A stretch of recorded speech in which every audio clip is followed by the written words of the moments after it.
I'm going to go ahead and start because it's just about time and I don't want us to run out of time. So thank you and welcome. First thing I'm going to do is point out my email address on here. If you don't want to have to take notes on all the slides as we go through here, just shoot me an email after this. I'll shoot you a copy of the slides, and that way you can kind of relax more during our session today. To the extent that's helpful for you. It's much better than you giving me your card and relying on me to remember to send them to you. If you just shoot me an email, it's right there. I just reply, attach the slides, and away we go. So just keep that in mind as we go through here. So, envisioning your future chapter. When you come into work in the Management Society and you're in leadership on the Management Society, you kind of have a choice about the future, do you not? Yes. And the choice really falls in one of two categories. You either can kind of maintain the status quo, go with the flow, pick the term that you want to use for that, and decide, you know, what we've got going on here is pretty good. We've got a good base of members, and we're successful enough at what we're doing. So I'm not going to worry about it, and I'm not going to disrupt the apple cart. I'm not going to be the guy or gal that's going to come in and really make waves here. The other approach is to come in and kind of say, I'm going to make a difference here. We're going to grow and we're going to improve. And so what we're going to talk about today falls in the second category, not the first category. If you're interested in maintaining the status quo, these principles will be helpful to you, but not as helpful, I think, as if you're really kind of planning on trying to get someplace else with where you're going, get to the next stage of what you're doing, and understand some of the principles that will be important for you to apply in doing that. So there's going to be two parts to what we do today. Part number one is we're going to talk about some principles that have to do with envisioning and visualizing, and some things that science has kind of taught us and psychologists have kind of learned about this whole concept.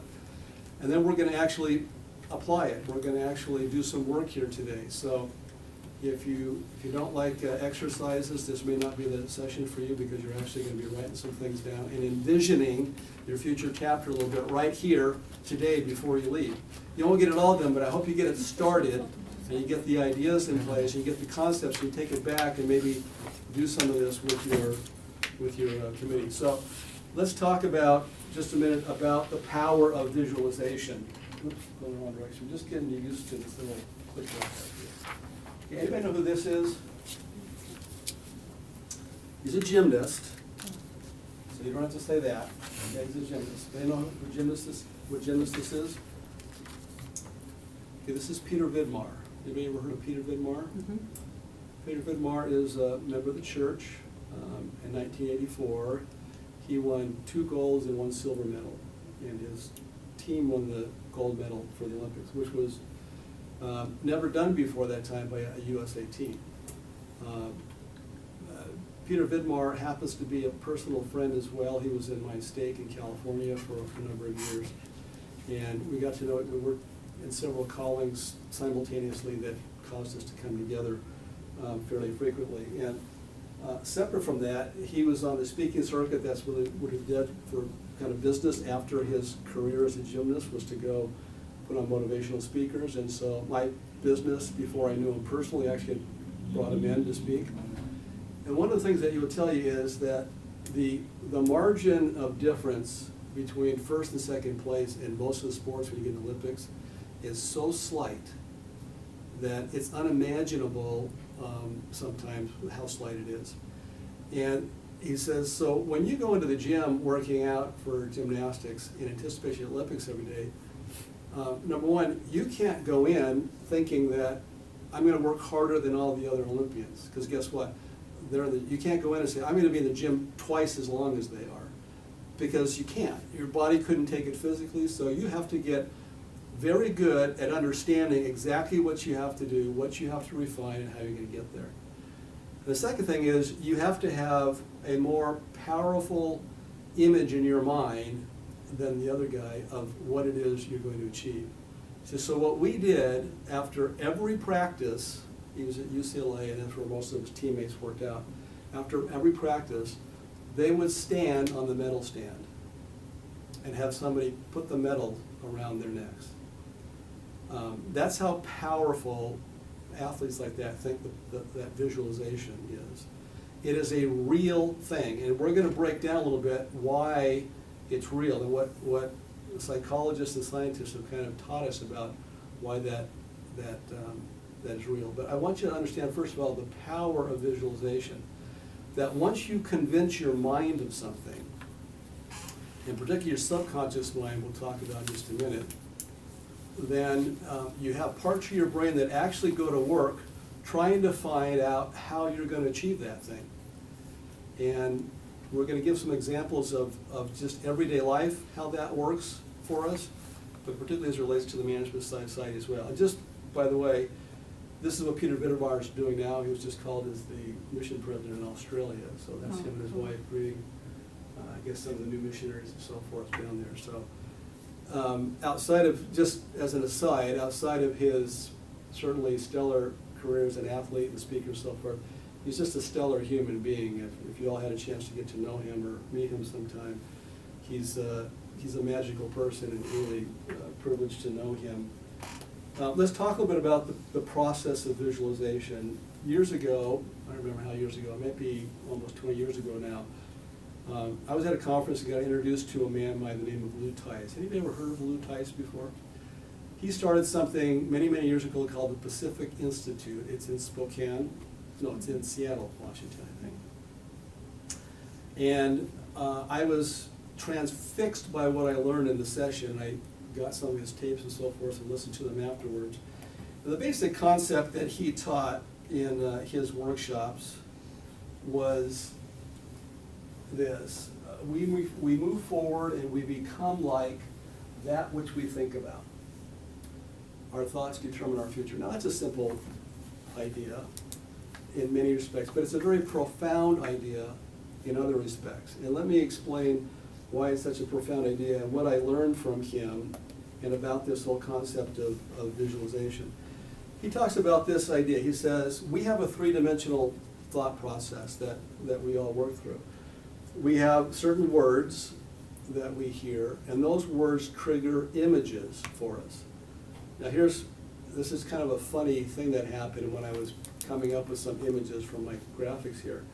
So I looked at this kind of word, what do you call this, an infographic, but what do we call it? This combination of words up here. And I picked one, I said friends. Okay, well I'm gonna just go on Google and plug friends in so I can get a picture of a bunch of friends together. Well, guess what?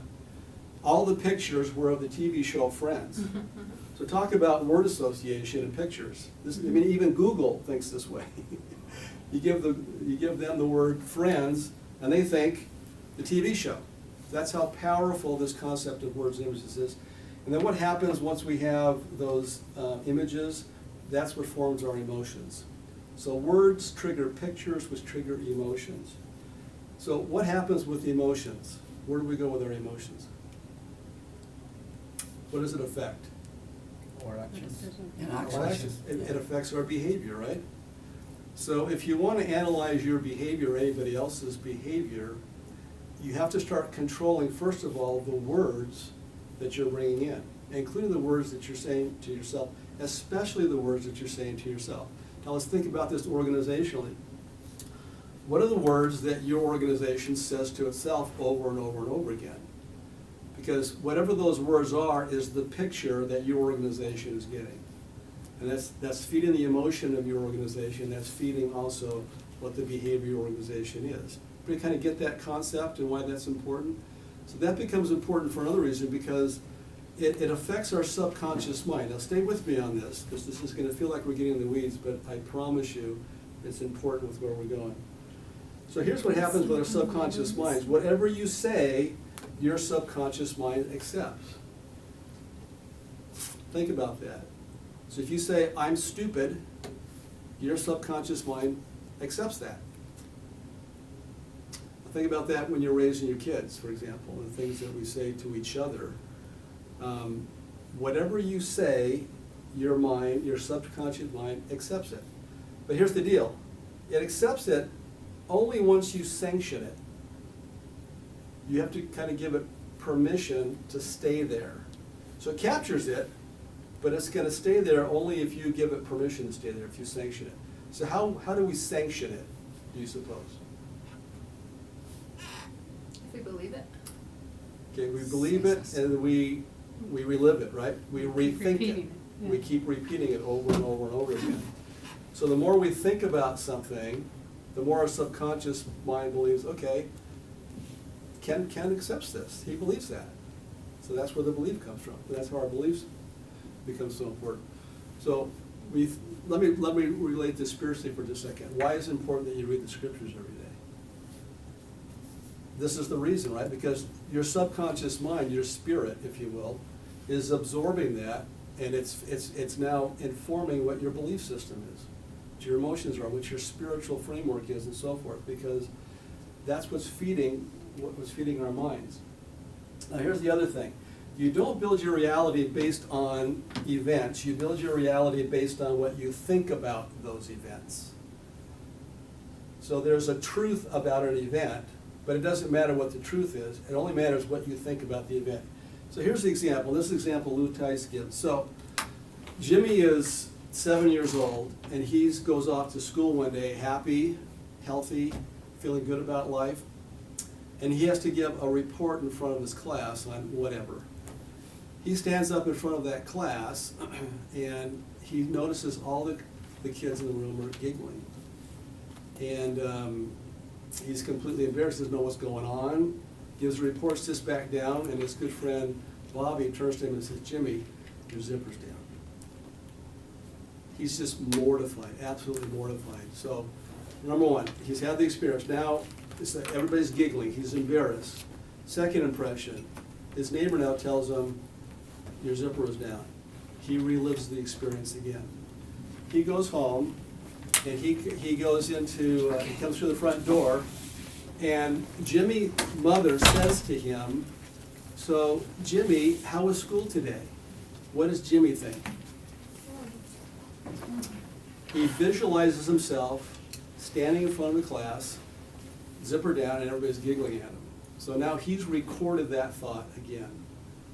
So you see the principle here. This is what Lou Tice is teaching, is it's not events that form our thoughts, it's what we think about events. And the more that you give them sanction, the more that they're going to be absorbed as part of your thought process. Okay, stick with me on this, because this is going to be important as we go forward in our discussion today. So the way that Lou Tice explains this is he says, here's the formula. Imagination times vividness equals reality. Imagination times vividness equals reality. So let's just use a simple example here of what I've got up there. We have an artist. How do artists create? They see in advance what it is they're trying to create, right? And the more vivid they can get that picture in their mind, the more real it becomes to them till this picture is probably finally formed, right? Well, we're all artists in that respect. To the extent that we get a vivid image in our mind of where we want to go with something, our subconscious mind now, what?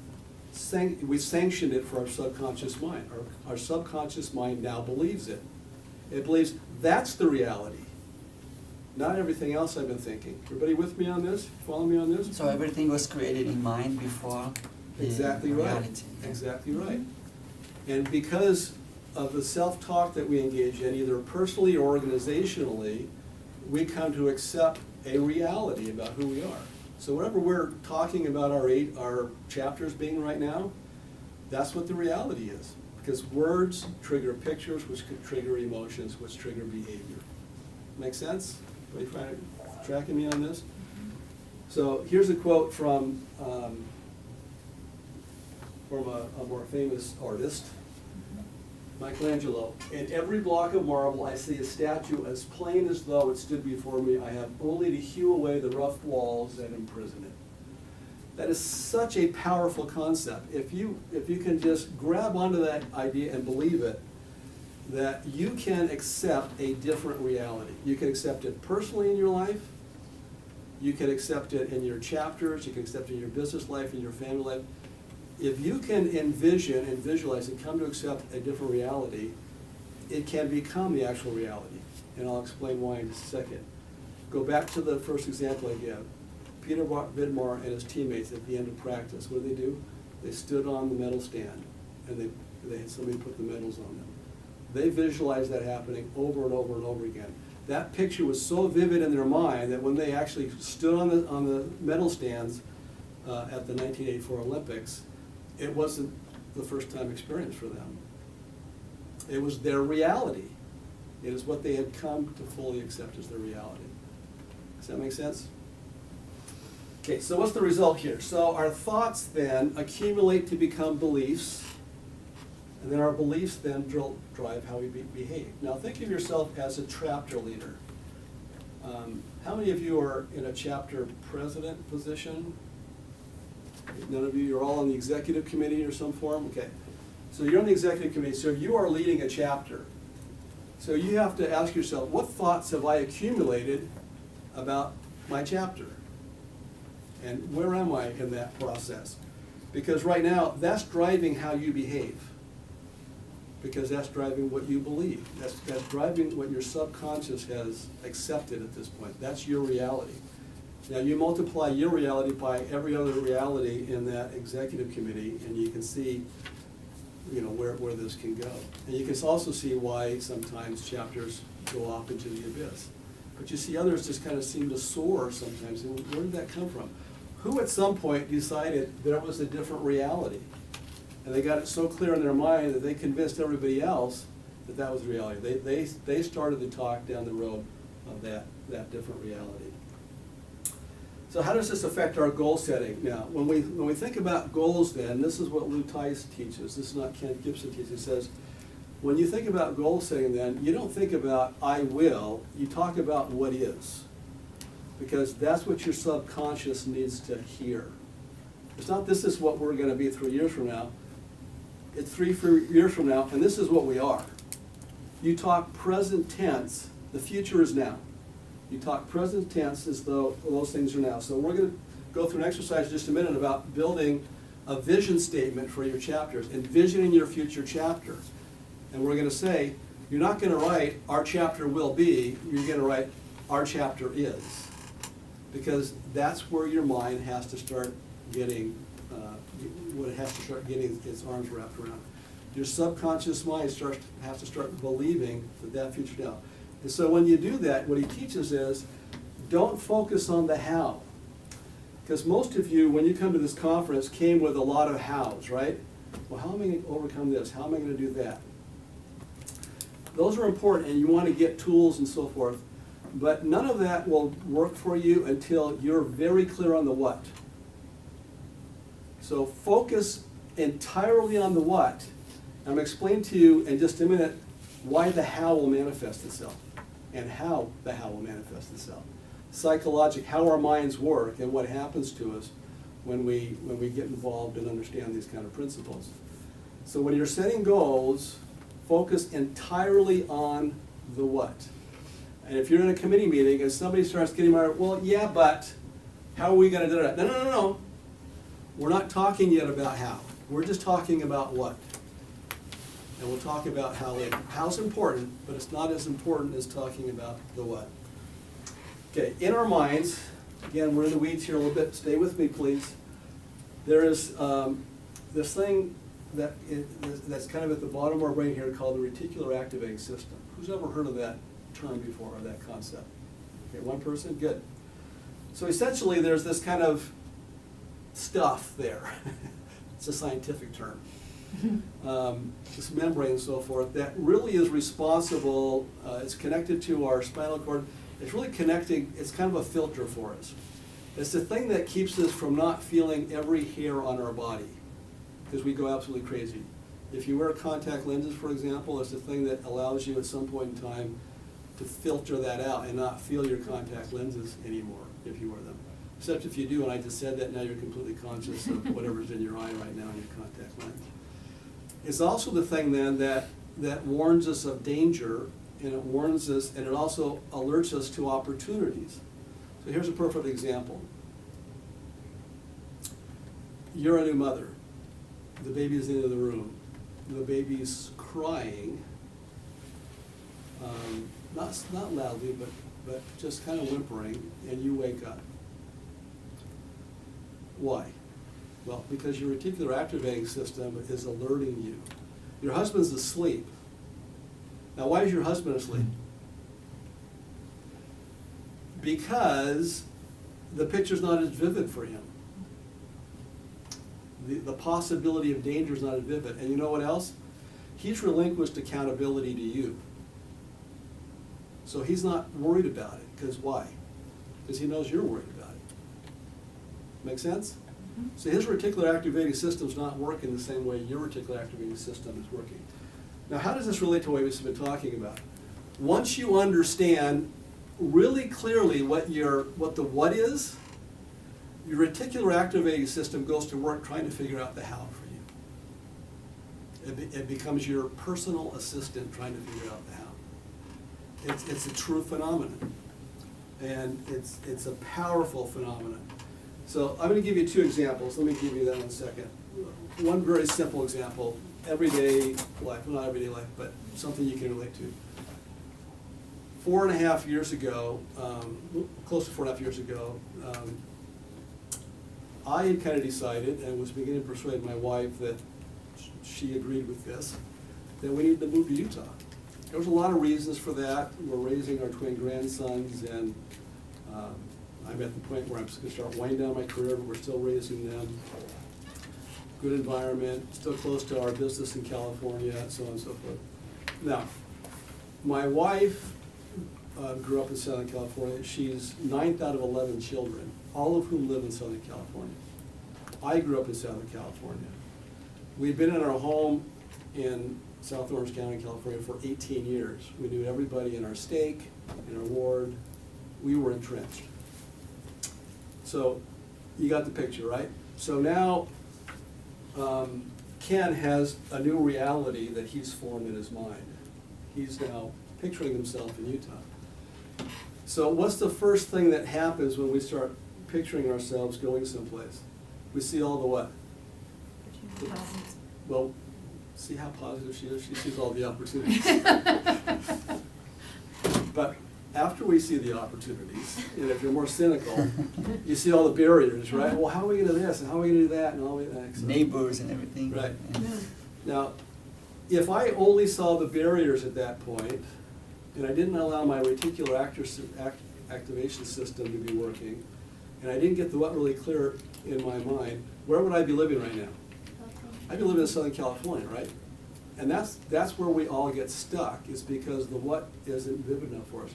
But then once my wife and I, we were together, we had agreed this is the right thing, we were committed to it, the reticular activating system starts going into place. Word got out we were moving, somebody told somebody said, you should go talk to the Gibsons because somebody was trying to buy a house in our area. They came and talked to us. We ultimately decided not to sell the house, but oh, by the way, you're going where? Oh, my brother-in-law is a real estate agent in Provo, Orem area. You should look him up when you get up there. We looked him up. Absolutely fabulous. This kid was, at the time, 26, 27 years old, but had been doing real estate for 9 years. Mm-hmm. And I've been in business a long time, one of the most impressive business people I'd ever done business with. So we found that. We found out that a lady that I grew up with was living up here and had just retired as a kindergarten teacher in the school that our twins would now be attending. Oh, let me take you over and show you the school and so on. You see where I'm going with this, Mm-hmm. right? Thing after thing after thing, because the reticular activating system is out there looking for all of now the opportunities to make my what a reality. Let me give you a more germane example to what we're talking about here.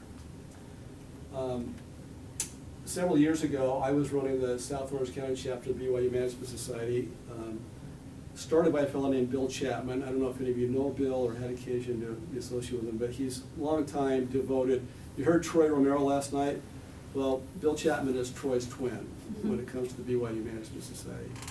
He started a couple of chapters. He's been chapter president here or there. He was the steering committee chair, and I'll use the term roped me into helping him start the South Orange County chapter, and then had me replace him on the steering committee and so forth. So it's just really involved. But anyway, we were having one of our regional calls that we have with our regional directors, chapter leaders, and he, in that meeting, it turned out that I was the only person on the call. Now, this was September 10th, and this meeting, annual leadership meeting, was going to be held in just like 3 weeks after that.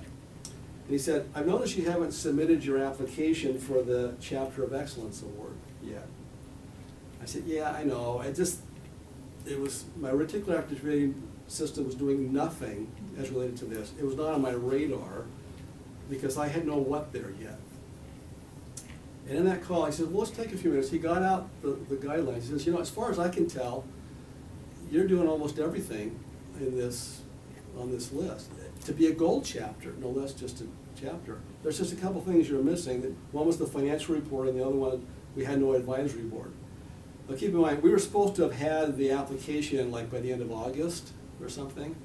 He says, I'm sure Rixa will still look at it if you can get it together in the next week or so. Okay, so no advisory board.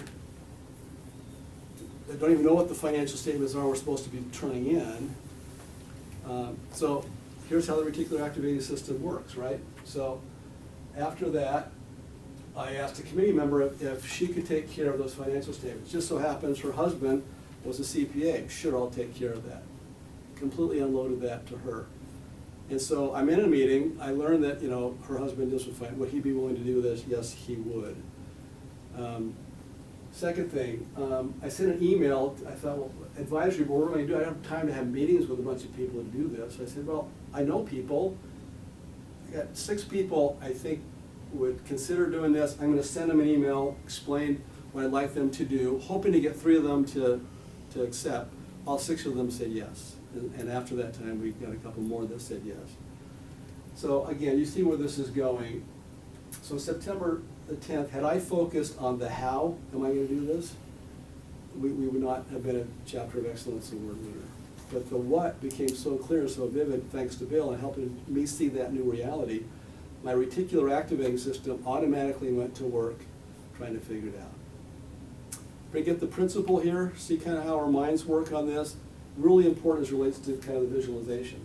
Okay, second concept. Now let's deal with the obstacles. So now the obstacles are there, and most of us, when we get to the point that those obstacles are in front of us, that's where everything stops, right? Think about your personal life, think about your business life, think about organizations in general.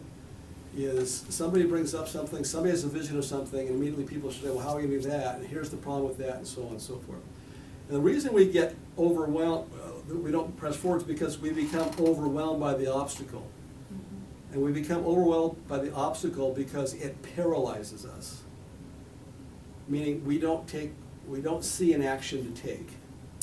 So the Strategic Coach is run by a guy named Dan Sullivan, and he teaches entrepreneurs really basically how to think through kind of their personal and business life, bring those things together, and have processes and solutions for dealing with things. And he said this, he said, you'll never fully know all you need to know until you actually get started. What do you think that means? What does that mean to you in relation to what I've been talking about so far? You'll never fully know all you'll need to know until you actually get started. Did that And come part to of that? it is on-the-job training. You just gotta learn as you go. You can't ask all the questions ahead of time. It's like being a mother. You can ask 1,000 mothers how to be a mother, but until you get that baby in your arms, you won't even know the right questions to ask. Perfect example, and thank you for sharing that example. So if any mother ever actually understood completely what they were going to have to do as a mother, that we wouldn't have any mothers, right? I mean, the childbirth process and what comes after that, you would stop right there. Because there's no way to know all that till you actually experience it. Yeah? Well, and I think when we're paralyzed by the fear, we're afraid, we're stuck. And we think that it's gonna require this over here. But when we really get into it, what I've found a lot of times in my life is that the stuff I was afraid of isn't even the stuff I'm probably gonna have to deal with, it's something else. But you do just have to start, and you get started, and things do come together. But you could take a career, a business decision, and you see the same thing. You're afraid to try something because you're afraid it's gonna fail, you're not gonna be good at it, or whatever, and then, but it's not until you actually do it that you see what you really needed. Very good. And actually, I used to see that I first need to create a vision for sure. I know where I want to go. And once I give a few steps, my knowledge increases. For example, if I'm there, my vision to that part of the room, for example, is better than from here. So once I give some steps, I get more knowledge and experiences and give more vision and insights, for example, inspiration to do the next step than I don't have today if I'm not there. Exactly right. Perfect. And now I'm going to take all those things that you said and I'm going to now apply it to the process then that we have to deal with obstacles. But before I do that, let's just pause on that point because everything you said, now think about that in relation to the reticular activating system I was talking about. So if you have this vivid, powerful image in your mind of what the future is, whatever that, whether that's for your chapter, your personal, your business, whatever that is, and now the obstacles start presenting themselves, that image is so powerful that what Lou Tice teaches is that your subconscious mind now is in conflict till you resolve that. Because your subconscious mind is what? It's accepted the new reality, but you're not living the new reality yet. So you see the conflict? That's where you learn about comfort zones. Comfort zones is making sure that we keep our subconscious mind in sync with where our conscious mind is right now. And there's just never any discrepancy between the two. That's a comfort zone. As soon as you start pushing yourself someplace else and your subconscious mind starts accepting that, now you're out of what? You're out of your comfort zone. And your subconscious mind is now seeking to resolve it. And that's what the reticular activating system is helping you to do. So back to where we're going with dealing with our obstacles here. When we confront obstacles, we have this obstacle in front of us. And this was Dan Sullivan said. He says that when things are not going right currently, it's using up your time, your attention, your energy, and your resources. So what's the natural extension of that? So why not deal with it, right? Because right now it's draining you. So that's the first thing, is just accept that what you really have to do is start taking those first steps. All those things which oppose your goals are actually the raw material you need for achieving them. It's going to make sense to you when we just do an exercise in just a minute here. I'm going to walk you through it quickly. But think about that for a minute. And it goes along with what you were saying. You were dancing right around this concept of what you're saying is, I'm sorry, was it Hannah? Yeah, yes. Hannah was saying, she put it in terms of, it's usually not as hard as we thought it was going to be or whatever. He's taking it one step further. He's saying, not only not as hard as you can be, actually what your opposition in there is the answer once you start figuring out how to break it down and deal with it. It says, a strategy helps you see things that are bigger and better than what you have now. So what you need is what? A strategy for dealing with the opposition. How do I take action now? I have the what clearly in my mind. Now how do I actually take action towards that end now that I'm working? Knowing that my reticular activating system is going to be an assist for me. So when we look at obstacles, he says, identify the barrier, and then think in these terms. What's a decision, a communication, or an action I can take right now that will transform that opposition into a success? So with any opposition you can think of, there is some communication, decision, or action you can take that's going to start moving you towards success with that. Once you get that idea in your mind, then you have someplace to go with the opposition. Does that make sense to you? Because now we're not paralyzed anymore because we're thinking, okay, well, what action can I take and what can I do? So you want to think in this kind of sequence. Vision, opposition, transformation means I need to take action. So if I want to get through that cycle, the key word there is action, and what action do I need to take? So we're going to go through an exercise here now for the last 10 minutes or so that we have together that's going to pull all of these elements together. Kind of visualizing, coming up with the key ingredients of a vision statement. You're not going to get it all complete today, so don't worry about that. I'm going to make some notes. And then we're going to talk mostly about this confronting obstacle issue. So So let me give you all a sheet of paper. And for those that are on the video, just a minute, I'm going to put this on the video too, so don't check out yet. So first of all, take one of those and pass it around. We'll do that one first. And take one of these and pass it around. Now, the yellow one is a completed form, not because that should be your completed form, but it's just to show you an example of what we mean here.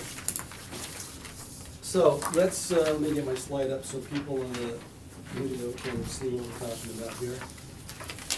Okay, let's talk about this now. Here's what our exercise is going to be. And so let's work through this together. First thing I want you to do is think it's 3 years from now, okay? So this is similar to what I asked you to do yesterday, but we're going to expand it a little bit more. So 3 years from now, on the left-hand column there, I want you to just start identifying some of the elements of the future chapter you would envision. Now just make notes here. This is not long sentences. If you look at your yellow sheet, I give you some example. Our membership is doubled. We have C-suite professionals that are participating members. We have a vibrant young professional group. So just start making a list of things there that as you visualize 3 years from now, and right now just think about it, this is what I'd really like to have happen. In an ideal world, this is what we'd look like 3 years from now. So just make some notes to yourself there.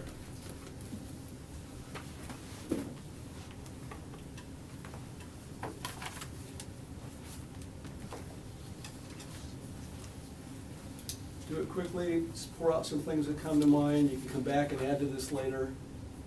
This is just to get you started. You can take this home, and when you send me that email that requesting those slides, I'll send you all these forms too, so you have fresh ones you can just print out and work with if you want to.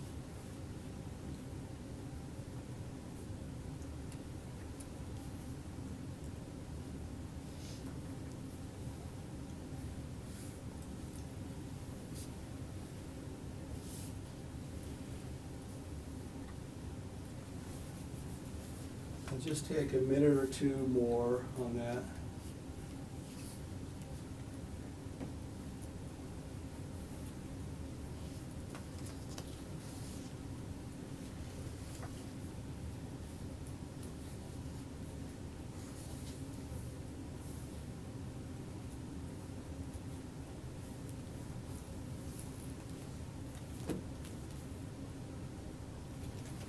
Okay.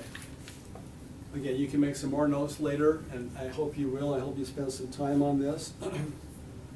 Now, in the middle column there, and we're not going to do this today because time doesn't permit, but on your plane ride home or whatever, you can start working on this. Now, you're going to look at those elements, and you're going to form a vision statement. Now, on that yellow sheet, let's just read through what one might look like. Now, don't be overwhelmed by this. I just try to include a whole bunch of stuff here. Yours may be much shorter than this. It may be longer than this. Whatever you feel is going to give you the most vivid picture of that chapter. But remember what we said. We're not writing things in terms of our chapter will be. We're saying our chapter what? Our chapter is. So the future is now. We're telling our subconscious this is the reality. Why? Because we're throwing ourselves out of our comfort zone deliberately, so our reticular activating system can now start working on making what our subconscious has accepted as reality, the reality. And we need to translate that to our chapters as well. So here's an example. Our chapter is a premier networking organization for both seasoned and young professionals who are recognized as established or rising leaders in business. We have 1,000 members, 75% of which pay dues. We provide 40 scholarships per year of $5,000 each and place 20 students in internships or career jobs each year. Our annual gala recognizes a champion of ethics every year and draws 1,000 attendees. We have a vibrant, active, fully staffed executive committee advisory board. The latter includes 10 highly respected members of the business community. We hold high-profile, high-value meetings every month that regularly draw 200 people. Attendees, some come away feeling they have advanced themselves personally and professionally and are fully committed to supporting and promoting the society's mission. Sorry, some extra words in there. Now, that's not a bad chapter, right? Would you like to have that chapter? Go up Salt Lake and probably say, well, that's kind of us right now. Pretty close. Not quite. You get the idea, right? So whatever your reality is that's for you is what you want to write there based on those elements that you came down. Now to the right, you see this thing called affirmations. So look at your yellow sheet for a second. One of the things that Lou Pye says, because of this principle that our mind accepts whatever we tell, our subconscious mind accepts whatever we tell it, you need to start controlling what you're telling yourself. So here's some examples. If this is my vision statement of the kind of affirmations that I would want to continue to repeat to myself. I'm able to attract people of talent and commitment because I'm a person of talent and commitment. Our chapter of significant strengths that we can build upon. My executive committee has a positive vision of our chapter's potential. I believe in the mission we represent, and I believe all business professionals should embrace it. I believe that what our chapter does makes a positive difference in the lives of individuals. Now, can you see if you were telling your mind that over and over and over again, remember, words trigger images, which trigger what? Emotions. And emotions lead to what? Behavior. That's where behavior comes from. So how are we talking to ourselves individually? How are we talking to ourselves as a leadership of a chapter? Because guess what? That's how your members are going to accept you. Because that's the reality that you've given them and that you've accepted for yourself. Okay, now I didn't give you the green sheet yet, did I? Yes. Did I? No. No, we have blue. Okay. Somebody thinks blue is green, but that's okay. No, yellow and blue make green, right? There you go. You got it together. You saved yourself there. Okay, now for me, this is all of this is powerful, but for me, in dealing with obstacles, you can think about this, your personal life, in your business life, or your professional life, or with your chapter. So in this column over here, elements of the future chapter. Get this guy.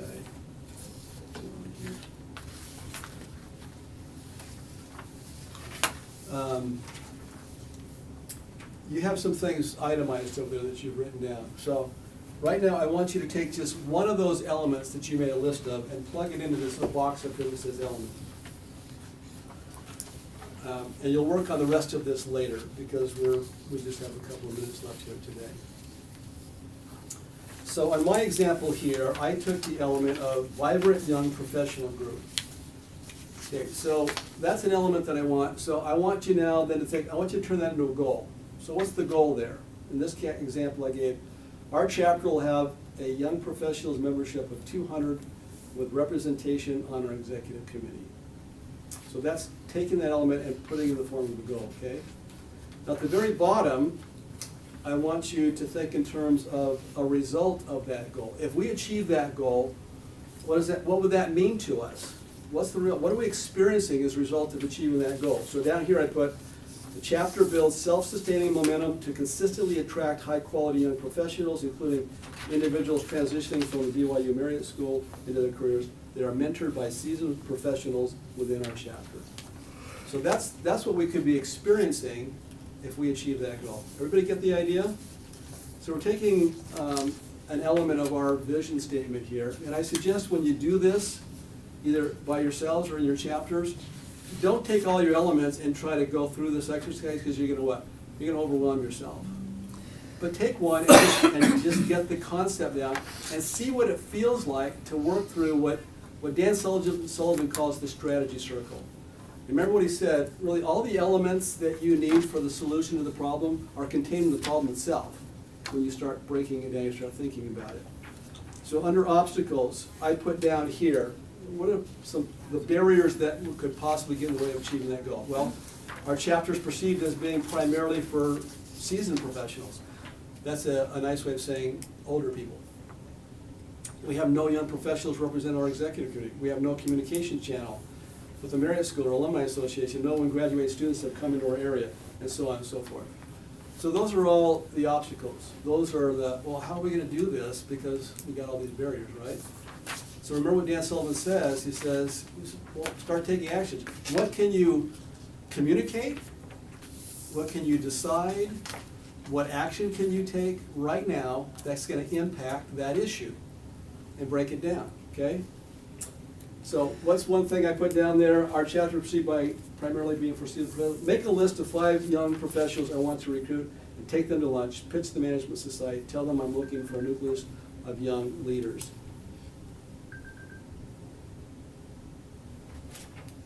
So you get the idea, right? So that's an action I can take right now. And I take every one of those barriers and I say, okay, what's a decision, a communication, or an action I can take that can transform that obstacle? Now, what happens when you start doing this? You start feeling relief. Oh, there's solutions here. There's something I can do. I'm not in a feeling of angst anymore because I'm taking action. I'm dealing with it. I'm moving forward. And my reticular activating system is leading me to answers. Now, as soon as I write down, oh, I can make a list of 5 young professionals, what's my reticular activating system going to work doing? Every time I meet somebody that's a young professional, what's it do? Oh, there's another young professional. Oh, there's another young professional. When you're, I don't have personal experience with this, but I have a wife that does. When you're pregnant for the first time and you go to the mall, do you notice every baby stroller that you never ever saw before when you went to the mall when you were pregnant? Mhm. You see everything else in relation to a baby?